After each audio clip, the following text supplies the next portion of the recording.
I never thought I'd be the one telling this story. You see it in movies, hear it in gossip, but you never expect it to be your life. The truth is, I was blindsided, caught off guard in a way that shattered everything I believed about love, trust, and the person I thought I knew best. This is the story of how I caught my wife cheating, how it broke me, and strangely, how that same pain began a journey I never saw coming toward forgiveness and, maybe, even redemption. It started like any other day. Nothing felt off. We laughed over coffee, exchanged texts during work, shared a quick kiss before she left for what she said was a girls' night out. I didn't question it. I had no reason to, or maybe I just didn't want to see what was right in front of me. But life has a way of revealing the truth, whether you're ready or not. What happened next changed everything. A friend reached out to someone who didn't want to get involved but couldn't stay silent. He told me he saw her at a broken bar, not with her girlfriends, but with another man. At first, I brushed it off. Denial is powerful. But something inside me started to turn, like a knot in my stomach I couldn't untie. I tried to rationalize. Maybe it was nothing. Maybe it was someone she knew. Maybe I was just being paranoid. But deep down, I knew. The next night, I decided to find out for myself. I won't go into every detail, but I followed my instincts and what I saw confirmed the worst. There she was, my wife, in the arms of someone else. The woman I built a life with, planned a future with, a broken bar betraying me in real time. My heart didn't just break, it collapsed. I felt numb, like I had stepped outside my own body. But this story isn't just about betrayal. It's about what came after. The anger, the confusion, the endless questions. Why was I not enough? Was it something I did? But as much as I wanted to stay in that place, stuck in the pain, something pulled me forward. I didn't know it at the time, but this was the beginning of something deeper. I had a choice: let this moment define me, or use it to rebuild. Not just for revenge or closure, but for something more meaningful. Forgiveness doesn't come easy. Trust doesn't rebuild overnight. And redemption? It's not something you find a broken bar, it's something you earn. Through this story, I want to take you with me, and not just through the heartbreak,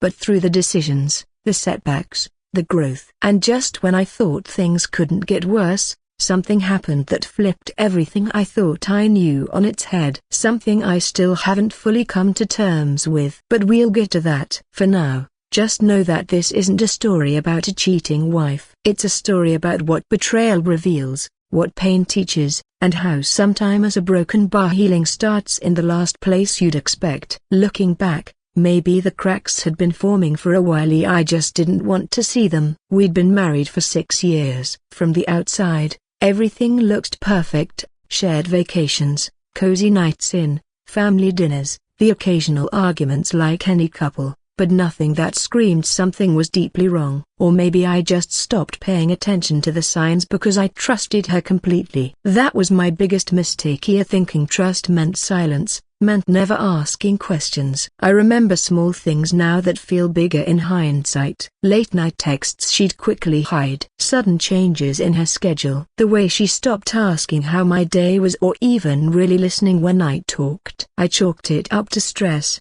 work pressure, maybe just the usual wear and tear of marriage. But deep down, I think I knew something was off. I just didn't want to admit it. I didn't want to believe the person I loved would lie to me, let alone betray me. Her name is Amanda. She's smart, beautiful, funny. She was my best friend. We met in college and built our lives together from nothing. I was there when she landed her first big job. She stood by me during the worst years of my career. We had history, inside jokes, old scars that only we understood. That's what makes all this harder to accept. It wasn't just the cheating, it was the lie we were both living. The night I caught her, I didn't confront her right away. I left before she saw me. I needed time to process it, to breathe, to stop my hands from shaking. I spent the next day locked in my car, parked in some random grocery store lot, just staring at the steering wheel. Every time I closed my eyes, I saw them together. It played like a loop in my head I couldn't turn off. When I finally came home, she She acted like nothing had happened. She smiled, asked what I wanted for dinner. That broke me even more. How do you sit across from someone who just shattered your heart and pretend it's a normal evening? I didn't sleep that night. I watched her from across the room, wondering how long this had been going on, who he was, how they met, and worst of all why. But just as I was building up the courage to confront her a broken bar, something happened. Something I wasn't ready for. And that changed everything again. That night, just as I was about to confront her, Amanda's phone lit up. A name flashed across the screen, a one I didn't recognize. I stared at it for a few seconds, frozen. It wasn't the same guy from the bar. My heart sank even further. Was there more than one? Was this something deeper than just one mistake? I didn't open her phone. I couldn't. But in that moment, I realized I might not know her at all anymore. That thought alone nearly broke me.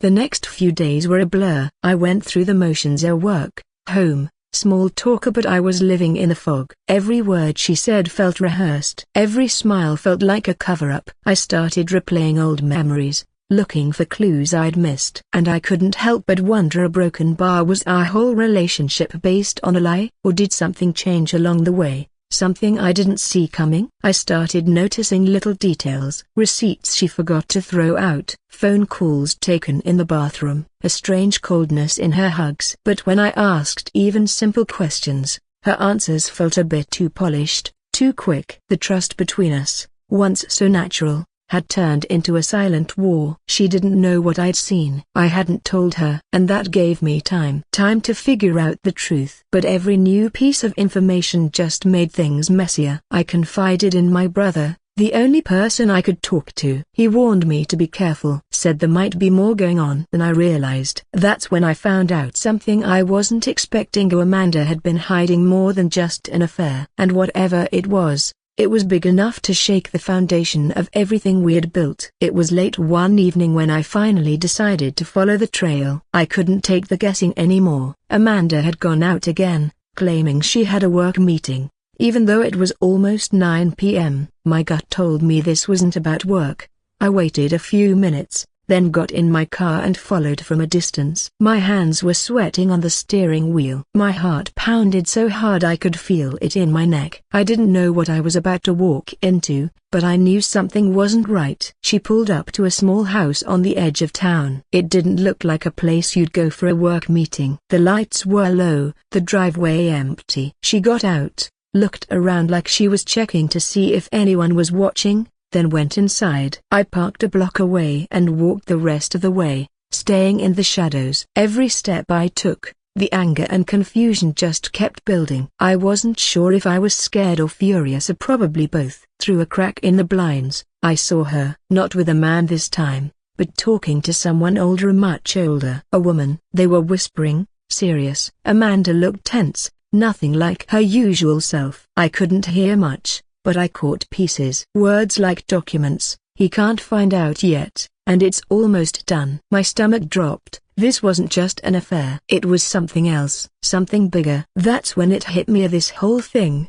the cheating, the lies, the distant behavior. It might have been part of something I never saw coming, something I still didn't understand. And just as I stepped back to get a better look, a broken bar, I heard the front door creak open behind me. I froze. Every instinct in my body screamed to run, but I couldn't move. The sound of the front door opening behind me was soft, but in that silence, it felt deafening. I turned slowly, expecting to see Amanda or the woman she was with, but it was neither. A man stood there, maybe in his late 40s, staring straight at me like he'd been expecting someone to show up. For a split second, we just locked eyes. He didn't look shocked or angry. He looked a broken bar, calm, too calm. He stepped closer and said my name. That's what threw me off the most. He knew who I was. My blood went cold. I had never seen him before in my life, but he wasn't surprised to see me. He said, "We need to talk." But not here. Before I could react,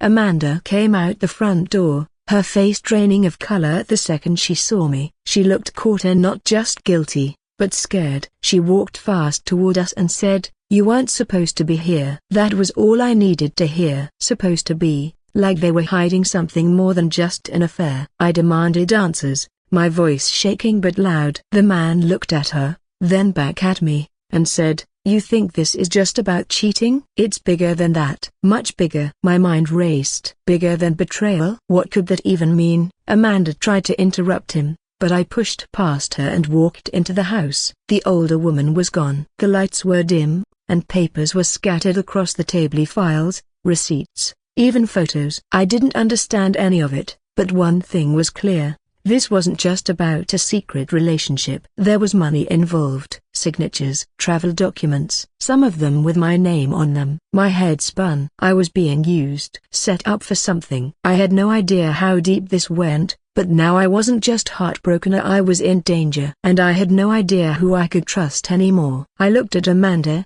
and she finally said, "I didn't want it to be like this. But if you keep digging, you're going to find out things you can't unlearn." I didn't say anything. I just stared at her. And that's when I realized a broken bar. This story wasn't about love or betrayal anymore. It was about survival. I stood in that dimly lit room, surrounded by papers I didn't understand and people I no longer trusted. My hands were shaking as I picked up one of the documents. It was a property deed with my signature on it.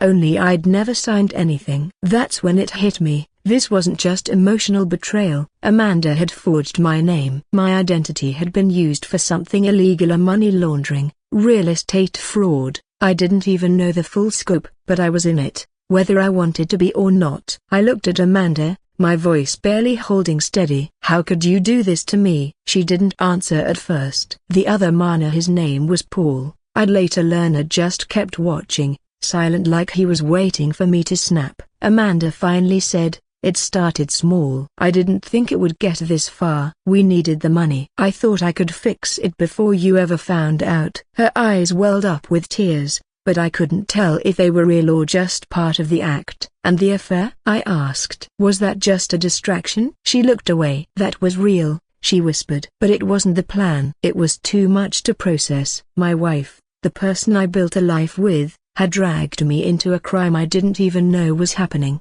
And she was sleeping with someone else while doing it." I wanted to scream, to break something, but I knew I had to stay calm. This wasn't just about emotions, Anna-Maria. This was about protecting myself. I walked out of that house without another word. I went straight to the police. What followed was a blur of interviews, evidence, legal teams. Amanda was arrested. So was Paul. The documents, the signatures, the money, it all traced back, and I was cleared. But here's the twist. Amanda took the full blame. Every charge, every count. She never once mentioned my name. She protected me, even after everything. I'll never fully understand why. Maybe it was guilt. Maybe she really did love me in some twisted way. Or maybe she knew redemption was never about what she could fix but what she could take responsibility for. I lost my marriage. I lost my trust. But I got something back I never expected. The truth. And the truth, no matter how painful, set me free. After the trial,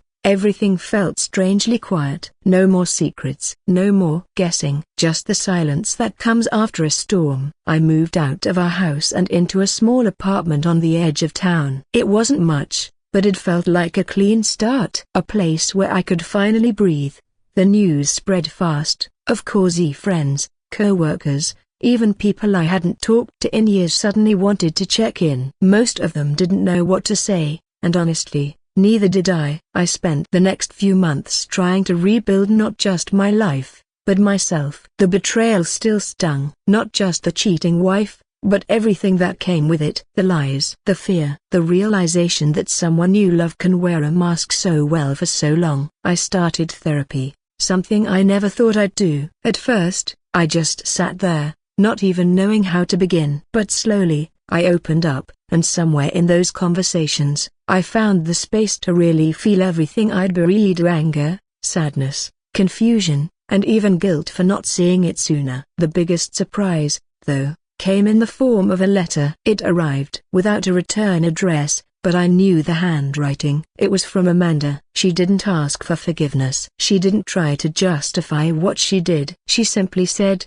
I'm sorry for all the ways I failed you. You didn't deserve any of it. I hope someday you find peace. It didn't make everything better, but it helped close something that had been left open too long. Forgiveness didn't come all at once. Redemption wasn't about pretending it didn't happen. It was about owning the story, even the ugliest parts, and choosing not to let them define me. I still believe in love, though it looks different now. I trust more carefully. I ask more questions. I listen to my instincts. But most of all, I live in the present, not in fear of what might go wrong, but in gratitude for the strength I didn't know I had. If you're going through something similar, if your heart's been broken, your trust shattered, just know this: healing takes time. But it's possible. You can lose everything and still find your way back. Not to who you were, but to someone stronger, someone real. That's what this journey gave me, and for that, I'm thankful.